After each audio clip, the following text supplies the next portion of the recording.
नमस्कार, स्वागत है आप सभी का डीडी न्यूज के इस खास बुलेटिन एक्सप्रेस 100 में, जहां हम आपके लिए लेकर आते हैं राजनीति, मनोरंजन, देश दुनिया, खेल और व्यापार जगत की सभी बड़ी खबरों को एक्सप्रेस यानी फटाफट अंदाज में। मैं हूं गौरव श्रीवास्तव, तो देखिए खबरें तेज रफ्तार से। भारतीय जनता पार्टी के प्रवक्ता रविशंकर प्रसाद ने प्रेस वार्ता के दौरान छत्तीसगढ़ की कांग्रेस सरकार को घेरते हुए कहा कि प्रदेश में शराब की बिक्री पर प्रदेश को ड्यूटी मिलती है। उसको एक सिंडिकेट बनाकर सरकार मिलने वाले 2161 करोड़ रुपए लूट लिए गए।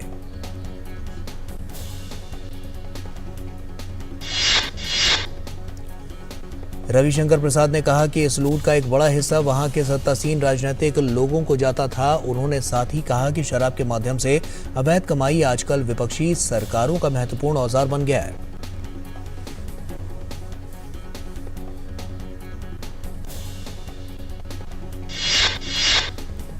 रविशंकर प्रसाद ने कहा कि इस बड़े घोटाले का मास्टरमाइंड अनवर ढेबर है, जो कांग्रेस नेता और रायपुर के मेयर एजाज ढेबर का भाई है। एजाज ढेबर मुख्यमंत्री भूपेश बघेल के बहुत नजदीकी हैं।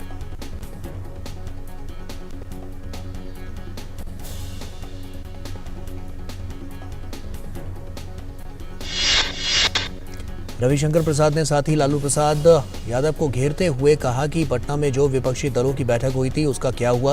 उन्होंने कहा कि पटना में विपक्ष की जो बारात सजी थी उसमें दूल्हे का पता नहीं चला और इसके अलावा कई बाराती भी छोड़कर चले गए। दिल्ली में आज एनसीपी की राष्ट्रीय कार्यकारिणी की बैठक में शरद पवार ने हिस्सा लिया। उन्होंने कहा कि आज की बैठक काफी सकारात्मक रही। उन्होंने कहा कि मुझे खुशी है कि जिन लोगों को निष्कासित किया उनको छोड़कर बाकी अन्य लोग इतने कम समय में बैठक के लिए आए। एनसीपी नेता पीसी चाको ने कहा कि हमारी राष्ट्रीय कार्यकारिणी ने शरद पवार को राष्ट्रीय अध्यक्ष के तौर पर निर्वाचित किया है। हमारी 27 इकाइयां हैं और इन सभी 27 राज्य इकाइयों ने एनसीपी के साथ रहने की बात कही है। नई दिल्ली कांग्रेस मुख्यालय में राष्ट्रीय अध्यक्ष मल्लिकार्जुन खड़गे, मुख्यमंत्री अशोक गहलोत सहित राहुल गांधी, पार्टी महासचिव केसी वेणुगोपाल, राजस्थान प्रभारी सुखविंदर सिंह रंधावा, पार्टी के अलावा अन्य नेताओं ने लंबी चर्चा की। राजनेताओं ने राजस्थान संबंधी सभी फैसले लेने का अधिकार हाईकमान पर छोड़ दिया है। भाजपा सांसद सुशील कुमार मोदी ने कहा कि लॉ कमीशन ने सभी से उनके विचार मांगे हैं, लेकिन मुझे लगता है कि गलतफहमियां ज्यादा हैं। मुस्लिम समाज में यूसीसी को लेकर गलत जानकारी है। सुशील कुमार मोदी ने कहा कि मुस्लिम पर्सनल लॉ बोर्ड को सही जानकारी देने की दिशा में काम करना चाहिए। मुस्लिम पर्सनल लॉ बोर्ड द्वारा हर बात का विरोध करना उचित नहीं है। चंद्रयान 3 की लॉन्चिंग श्रीहरिकोटा के सतीश धवन स्पेस सेंटर से 14 जुलाई को दोपहर 2:35 पर निर्धारित की गई है। इसरो प्रमुख एस सोमनाथ ने कहा है कि यदि सब कुछ ठीक रहा तो अगस्त के आखिरी हफ्ते में चंद्रयान 3 चंद्रमा की सतह पर लैंड करेगा। इसरो प्रमुख एस सोमनाथ ने कहा कि चंद्रयान 2 मिशन से मिले डेटा को विश्लेषण किया गया उसका और जरूरी बदलाव करते हुए चंद्रयान 3 मिशन की तैयारी की गई। विदेश मंत्रालय ने कहा कि कनाडा में भारत विरोधी तत्वों द्वारा अभिव्यक्ति की स्वतंत्रता का दुरुपयोग किया जा रहा है। विदेश मंत्रालय के प्रवक्ता अरिंदम बागची ने आज नई दिल्ली में संवाददाता सम्मेलन में कहा कि भारतीय राजनयिकों और मिशनों के खिलाफ हिंसा वाले पोस्टर की भारत घोर निंदा करता है। अरिंदम बागची ने इसे अस्वीकार्य बताते हुए कहा कि इस मामले को नई दिल्ली और ऑटवा दोनों जगह कनाडा के प्रशासन के समक्ष गंभीरता से उठाया गया है। उन्होंने कहा कि भारत ने कनाडा सरकार से भारतीय राजनयिकों और मिशनों की सुरक्षा सुनिश्चित करने के लिए सभी कदम उठाने को कहा है। अरिंदम बागची ने कहा कि यह मुद्दा अभिव्यक्ति की आज़ादी का नहीं बल्कि हिंसा की वकालत करने, अलगाववाद का प्रचार करने और आतंकवाद को कानूनी मान्यता देकर इसके दुरुपयोग का है। विदेश मंत्रालय के प्रवक्ता अरिंदम बागची ने प्रधानमंत्री नरेंद्र मोदी के फ्रांस दौरे की तैयारियों पर कहा कि फ्रांसीसी राष्ट्रपति इमैनुअल मैक्रों के कूटनीतिक सलाहकार इमैनुअल बोने ने आज भारत के राष्ट्रीय सुरक्षा सलाहकार अजीत डोभाल से मुलाकात की। उन्होंने कहा कि प्रधानमंत्री मोदी फ्रांस यात्रा के दौरान राष्ट्रीय दिवस की परेड में मुख्य अतिथि के रूप में शामिल होंगे। कतर में काम करने वाले भारत के 8 पूर्व नौसैनिकों की कैद के मामले में विदेश मंत्रालय के प्रवक्ता अरिंदम बागची ने कहा कि सरकार पीड़ित परिवारों और कैद कर्मचारियों के संपर्क में है। उन्होंने कहा कि गिरफ्तार कर्मचारियों पर अभी तक आरोप साफ नहीं हुए हैं। प्रधानमंत्री नरेंद्र मोदी 7 और 8 जुलाई को 4 राज्यों के दौरे पर रहेंगे। प्रधानमंत्री इन राज्यों को करीब 50,000 करोड़ रुपए की 50 से ज्यादा परियोजनाओं का तोहफा देंगे। पीएम इन तमाम योजनाओं का लोकार्पण और शिलान्यास करेंगे। पीएम मोदी कल सुबह रायपुर पहुंचेंगे, जहां वो बुनियादी ढांचे के विकास को बढ़ावा देते हुए करीब 6,400 करोड़ रुपए की 5 राष्ट्रीय राजमार्ग परियोजनाओं का लोकार्पण और शिलान्यास करेंगे। प्रधानमंत्री जगदलपुर राष्ट्रीय राजमार्ग के रायपुर कोडेबोड़ खंड की 33 किलोमीटर लंबी 4 लेन वाली सड़क को राष्ट्र को समर्पित करेंगे। प्रधानमंत्री NH 130 के बिलासपुर अंबिकापुर खंड के 53 किलोमीटर लंबे बिलासपुर पथरापाली खंड पर निर्मित 4 लेन की सड़क का लोकार्पण करेंगे। प्रधानमंत्री 6 लेन वाले ग्रीनफील्ड रायपुर विशाखापट्टनम कॉरिडोर के छत्तीसगढ़ खंड के लिए 3 राष्ट्रीय राजमार्ग परियोजनाओं की आधारशिला भी रखेंगे। ये परियोजनाएं क्षेत्र के सामाजिक आर्थिक विकास को प्रोत्साहन प्रदान करेगी। प्रधानमंत्री 103 किलोमीटर लंबी Raipur Khariar road rail line के दोहरीकरण को भी राष्ट्र को समर्पित करेंगे, जिसे 750 करोड़ रुपए की लागत से निर्मित किया गया है। प्रधानमंत्री कोरबा में 130 करोड़ रुपए से अधिक की लागत से निर्मित 60,000 मीट्रिक टन प्रतिवर्ष की क्षमता वाले इंडियन ऑयल कॉरपोरेशन के बॉटलिंग प्लांट को भी राष्ट्र को समर्पित करेंगे। इसके अलावा प्रधानमंत्री आयुष्मान भारत के अंतर्गत लाभार्थियों को 75 लाख कार्डों के वितरण की भी शुरुआत करेंगे। प्रधानमंत्री कल गोरखपुर में गीता प्रेस जाएंगे और ऐतिहासिक प्रिंटिंग प्रेस के शताब्दी समारोह के समापन समारोह में भाग लेंगे। कार्यक्रम के दौरान वे चित्रमय शिव पुराण ग्रंथ का विमोचन करेंगे। प्रधानमंत्री गीता प्रेस में लीला चित्र मंदिर भी जाएंगे। प्रधानमंत्री गोरखपुर रेलवे स्टेशन से 2 वंदे भारत ट्रेनों को झंडी दिखाकर रवाना करेंगे। 2 ट्रेनें हैं लखनऊ गोरखपुर वंदे भारत एक्सप्रेस और जोधपुर अहमदाबाद साबरमती वंदे भारत एक्सप्रेस। प्रधानमंत्री गोरखपुर रेलवे स्टेशन पुनर्विकास की आधारशिला भी रखेंगे। लगभग 498 करोड़ रुपए की लागत से स्टेशन का पुनर्विकास किया जाएगा, जो विश्व स्तरीय यात्री सुविधाएं प्रदान करेगा। प्रधानमंत्री वाराणसी भी जाएंगे, जहां वो सार्वजनिक कार्यक्रम के दौरान 12,100 करोड़ रुपए से अधिक की विभिन्न विकास परियोजनाओं का उद्घाटन और शिलान्यास करेंगे।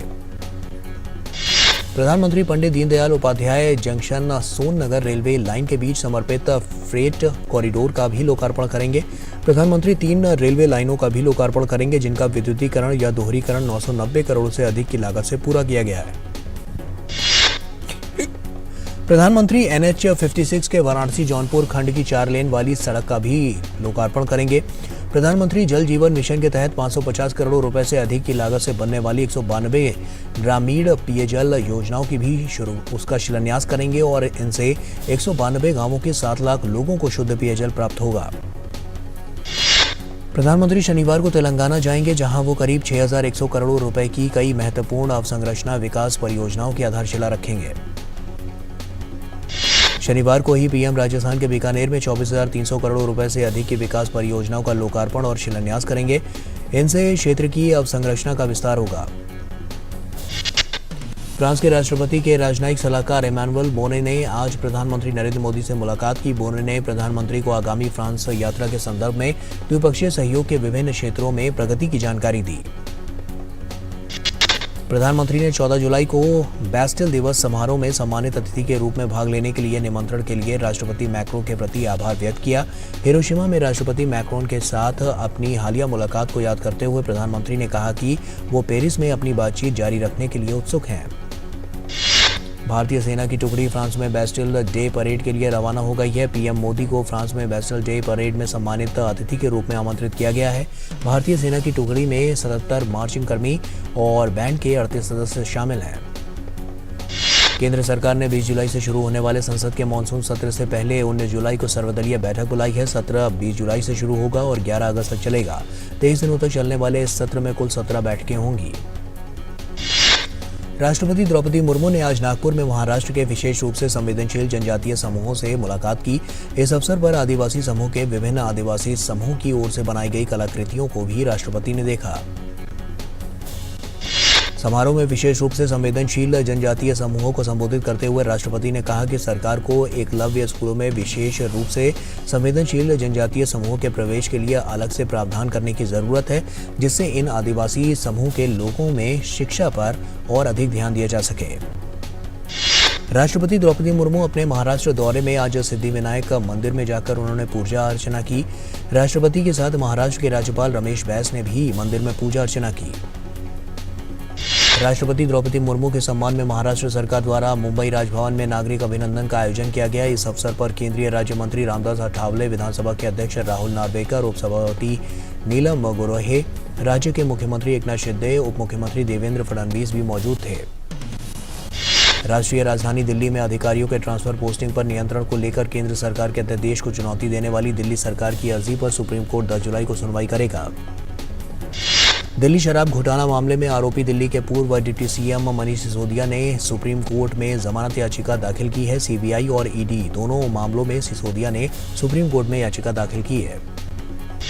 1996 में दिल्ली में लाजपत नगर में हुए बम ब्लास्ट के 27 साल बाद सुप्रीम कोर्ट ने इस केस के 4 दोषियों को उम्र कैद की सजा सुनाई है। इन 4 दोषियों में मोहम्मद नौशाद, जावेद अहमद खान, मिर्जा निसार हुसैन और मोहम्मद अली भट्ट शामिल हैं। देश के कई हिस्सों में आज बारिश हुई। दिल्ली और एनसीआर के कुछ इलाकों में आज भी बारिश होने से लोगों को उमस भरी गर्मी से थोड़ी राहत मिली। केंद्र और असम सरकार के साथ शांति समझौते पर हस्ताक्षर करने वाले 8 आदिवासी विद्रोही संगठनों के कुल 1100 सदस्यों ने आज मुख्यमंत्री हेमंत बिस्वा शर्मा को अपने हथियार सौंप दिए। लोकसभा अध्यक्ष ओम बिरला का मंगोलिया पहुंचने पर भव्य स्वागत किया गया। मंगोलिया ने भारतीय लोकसभा अध्यक्ष की यात्रा से दोनों देशों के संबंध मजबूत होने की बात को दोहराया। नौसेना प्रमुख एडमिरल आर हरि कुमार ने लद्दाख में चीन और पाकिस्तान से लड़ते हुए वीरगति को प्राप्त भारतीय सेना और वायुसेना के जवानों को लेह में श्रद्धांजलि दी। देश के सार्वजनिक क्षेत्रों के बैंकों को प्रदर्शन में उल्लेखनीय सुधार देखने को मिला है। वित्त मंत्री निर्मला सीतारमण की अध्यक्षता में सार्वजनिक क्षेत्र के बैंकों के प्रदर्शन की समीक्षा के लिए बैठक हुई। समीक्षा बैठक के दौरान सार्वजनिक क्षेत्र के बैंकों के प्रमुखों के साथ पीएसबी के प्रदर्शन पर भी चर्चा की गई। बैंकों का एनपीए यानी नॉन परफॉर्मिंग एसेट 5% से नीचे पहुंच गया है। सार्वजनिक बैंकों का शुद्ध एनपीए 1.24% पर पहुंच गया है। पीएसबी ने लगभग 1,05,000 करोड़ रुपए का रिकॉर्ड शुद्ध लाभ कमाया है और जो वित्त वर्ष 2013 से 14 में अर्जित शुद्ध लाभ से लगभग 3 गुना है। भारतीय रिजर्व बैंक की अंतर विभागीय समिति ने अन्य देशों में रुपए में लेन देन को लोकप्रिय बनाने और डॉलर पर निर्भरता कम करने के लिए कई कदम उठाने की सिफारिश की है। राधा श्याम राठौर की अध्यक्षता वाली समिति ने रुपए को अंतर्राष्ट्रीय मुद्रा के तौर पर प्रोत्साहित करने के लिए अल्पावधि, मध्यम अवधि और दीर्घावधि के उपाय सुझाए हैं। आरबीआई की अंतर विभागीय समिति ने अपनी रिपोर्ट में कहा है कि आने वाले दिनों में भारत अन्य देशों के साथ उच्च स्तर पर व्यापार के संबंधों को प्राप्त करेगा और व्यापक आर्थिक मापदंडों में सुधार करेगा। समिति आईएमएफ की एसडीआर टोकरी में रुपए को शामिल करने के लिए प्रयास कर रही है। एसडीआर आईएमएफ द्वारा अपने सदस्य देशों के आधिकारिक भंडार के पूरक के लिए बनाई गई एक अंतर्राष्ट्रीय आरक्षित संपत्ति है। आरबीआई समिति ने वैश्विक रुपया बाजार को बढ़ावा देकर वित्तीय बाजारों को मजबूत करने और भारत को रुपए के लेन देन और मूल्य खोज के केंद्र के रूप में बढ़ावा देने पर भी जोर दिया। समिति ने सीमा पार लेन देन के लिए अन्य देशों के साथ भारतीय भुगतान प्रणालियों को एकीकृत करने और वैश्विक स्तर पर 5 कारोबारी दिन 24 घंटे काम करने वाले भारतीय रुपया बाजार को बढ़ावा देकर वित्तीय बाजारों को मजबूत करने का सुझाव दिया। ग्राहकों के हितों को ध्यान में रखते हुए भारतीय रिजर्व बैंक ने डेबिट, क्रेडिट और प्रीपेड कार्ड जारी करने के नियमों को लेकर ड्राफ्ट सर्कुलर जारी किया। आरबीआई ने कहा है कि कार्ड खास नेटवर्क के लिए जारी नहीं किया जाएगा, इसे सभी नेटवर्क पर इस्तेमाल करने की छूट होनी चाहिए। इस संबंध में इन कार्डों के नियमों के बदलाव संबंधी प्रस्ताव जारी किए गए हैं। आरबीआई ने इस प्रस्ताव पर आम लोगों से भी राय मांगी है। आरबीआई का मकसद दुकानदार और कार्ड जारीकर्ताओं के बीच लेन देन को सुविधाजनक बनाना है। आरबीआई के इस फैसले के बाद ग्राहकों को नेटवर्क का विकल्प मिलेगा। कार्ड जारीकर्ता अपने ग्राहकों को कई कार्ड नेटवर्कों में से किसी एक को चुनने का विकल्प प्रदान करेंगे। इस विकल्प का उपयोग ग्राहक या तो जारी होने के समय या उसके बाद किसी भी वक्त कर सकते हैं। कार्ड जारीकर्ता एक से अधिक कार्ड नेटवर्क पर कार्ड जारी करेंगे। आरबीआई ने ड्राफ्ट सर्कुलर में कहा है कि कार्ड जारी करने या वाले बैंक या नॉन बैंक और कार्ड नेटवर्क्स ये सुनिश्चित करेंगे कि वो नियमों को मौजूदा समझौते में संशोधन या रिन्यूअल करने के दौरान इस सर्कुलर की तारीख से इन नियमों का पालन करें। घरेलू शेयर बाजार ने बुधवार की कमजोरी को पीछे छोड़ते हुए गुरुवार को एक बार फिर से नई ऊंचाइयों को छुआ।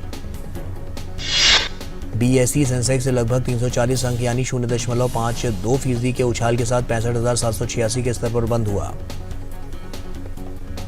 बीएसई सेंसेक्स दिन के कारोबार में एक समय में 65,833 अंक के हाई पर पहुंच गया था।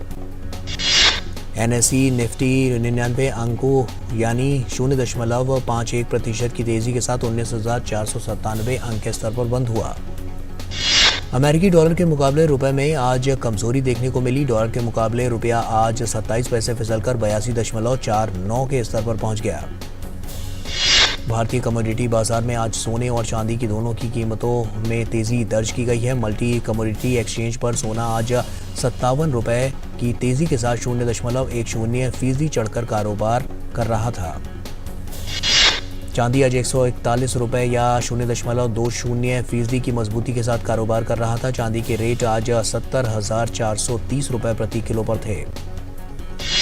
मल्टीनेशनल कंपनी मेटा ने सोशल मीडिया मंच ट्विटर को टक्कर देने के लिए नया ऐप थ्रेड्स लॉन्च कर दिया है।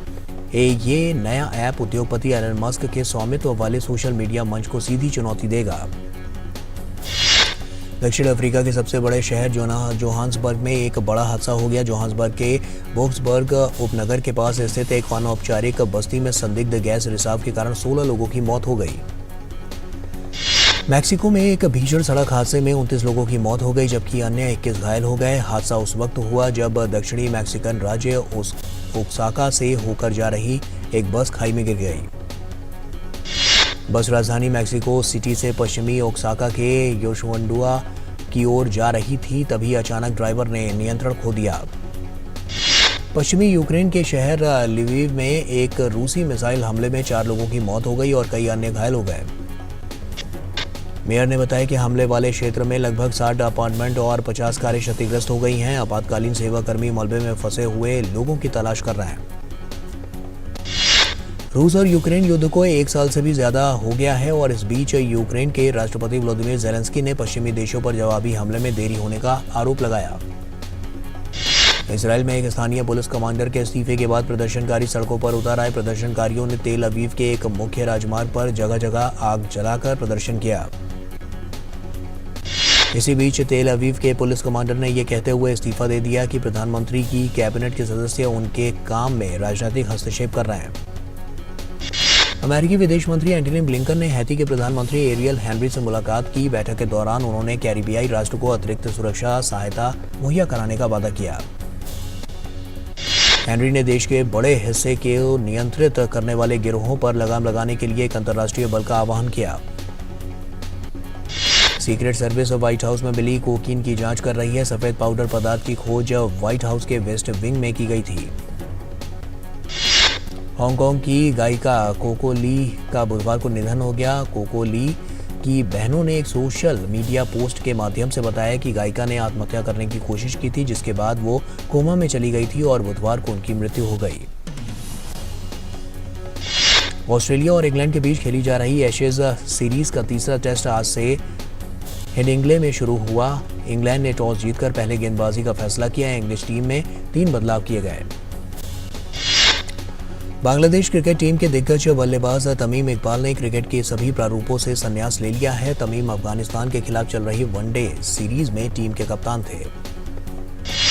वेस्ट इंडीज के खिलाफ होने वाली 5 मैचों की T20 सीरीज के लिए भारतीय टीम का ऐलान कर दिया गया है। हार्दिक पांड्या के हाथों में टीम की कमान सौंपी गई है। वेस्ट इंडीज के खिलाफ T20 सीरीज टीम में विराट कोहली, रोहित शर्मा और रविंद्र जडेजा को आराम दिया गया है। वहीं यशस्वी जायसवाल और तिलक वर्मा को पहली बार टीम में शामिल किया गया है। कैरिबियाई टीम के खिलाफ चुनी T20 टीम में तेज गेंदबाज हर्षदीप सिंह और रवि बिश्नोई की वापसी हुई है। वहीं कुलदीप यादव को भी टीम में शामिल किया गया। आयरलैंड में चल रहे तीरंदाजी विश्व चैंपियनशिप में भारतीय तीरंदाजों का शानदार प्रदर्शन जारी है। भारतीय तीरंदाज प्रियांश और अवनीत कौर ने मिश्रित टीम कंपाउंड स्पर्धा में स्वर्ण पदक अपने नाम कर लिया। प्रतियोगिता के रिकर्व मिक्स्ड टीम इवेंट में भारत की रिद्धि और पार्थ सालुंखे की जोड़ी ने कांसे पर जीत लिया है और भारतीय जोड़ी ने रोमांचक मुकाबले में चीन की जोड़ी को 5-3 के अंतर से हराया। तीरंदाजी विश्व चैंपियनशिप में मानव जाधव और ऐश्वर्या शर्मा ने कैडेट मिश्रित कंपाउंड स्पर्धा कांस्य पदक अपने नाम कर लिया। भारत की पीवी सिंधु ने कनाडा ओपन बैडमिंटन प्रतियोगिता के प्री क्वार्टर फाइनल में अपनी जगह पक्की कर ली है। PV Sindhu pre quarter final में जापान की नात्सुकी निदाइरा से भिड़ेंगी। पुरुष एकल वर्ग में लक्ष्य सेन ने भी प्री क्वार्टर फाइनल में जगह बना ली है। पहले दौर में लक्ष्य सेन ने थाईलैंड के कुनलावत वितिदर्शन को 21-18, 21-15 के अंतर से हराया। साई प्रणीत को पहले ही दौर में हार का सामना करना पड़ा। टूर्नामेंट के शुरुआती मैच में साई प्रणीत को डेनमार्क के यगोर कोयलो के हाथों 12-21, 17-21 के अंतर से हार का सामना करना पड़ा। भारतीय पुरुष जोड़ी कृष्णा प्रसाद गारागा और विष्णुवर्धन गौड़ पंजाला टूर्नामेंट के दूसरे दौर में पहुंच गए हैं। कृष्णा और विष्णुवर्धन ने चीनी ताइपे के चेन जी रे और लू चेन को सीधे गेमों में 21-14, 21-16 से हराया। विंबलडन में पोलैंड की ईगा श्वांतेक ने तीसरे दौर में प्रवेश कर लिया है। 22 वर्षीय ईगा ने दूसरे दौर में स्पेन की सोरिबस टोर्मो को 6-2, 6-0 के अंतर से हराया। ग्रीस की मारिया सकारी को पहले ही दौर में हार का सामना करना पड़ा। उन्हें यूक्रेन की मार्ता कोस्टिको ने हराया। तीसरी वरीयता प्राप्त रूस के दानिल मेदवेदेव ने जीत के साथ अपने अभियान की शुरुआत की। पहले दौर में मेदवेदेव ने इंग्लैंड के आर्थर फेरी को हराया। सर्बिया के स्टार टेनिस खिलाड़ी नोवाक जोकोविच तीसरे दौर में पहुंच गए हैं। प्रतियोगिता के दूसरे दौरे में जोकोविच ने ऑस्ट्रेलियाई के जॉर्डन थॉम्सन को हराकर अगले दौर में प्रवेश किया। अर्जेंटीना के खिलाड़ी एंजेल डी मारिया पुर्तगाली टीम बेनफिका में फिर से शामिल हो गए। डी मारिया 2007 से 2010 तक पहले भी इस क्लब के लिए खेल चुके हैं। बॉलीवुड अभिनेत्री सोनम कपूर आहूजा जल्द ही अपनी अपकमिंग स्ट्रीमिंग फिल्म ब्लाइंड में नजर आएंगी और इस फिल्म में सोनम एक दृष्टिहीन महिला की भूमिका निभाती दिखेंगी। केजीएफ के डायरेक्टर प्रशांत नील की आने वाली फिल्म सालार का टीजर जारी कर दिया गया है। 2 मिनट से कम के इस टीजर में क्लासिक साउथ के एक्शन को दिखाया गया है। फिल्म निर्माता विवेक अग्निहोत्री ने अपनी आगामी फिल्म द वैक्सीन वॉर पर बात करते हुए कहा कि फिल्मों को ग्लैमराइज करना और अत्यधिक हिंसा दिखाना बकवास सिनेमा को बढ़ावा दे रहा है, लेकिन अब ये एक बड़ी प्रतिभा मानी जाती है। कन्नड़ निर्देशक पवन कुमार वाडियार अवस्थी बनाम अवस्थी से बॉलीवुड में डेब्यू करने वाले हैं। अवस्थी बनाम अवस्थी में अभिनेता परमव्रत चट्टोपाध्याय किरदार निभाने वाले हैं। और इसी के साथ एक्सप्रेस न्यूज में फिलहाल अभी के लिए इतना ही। दीजिए इजाजत। नमस्कार।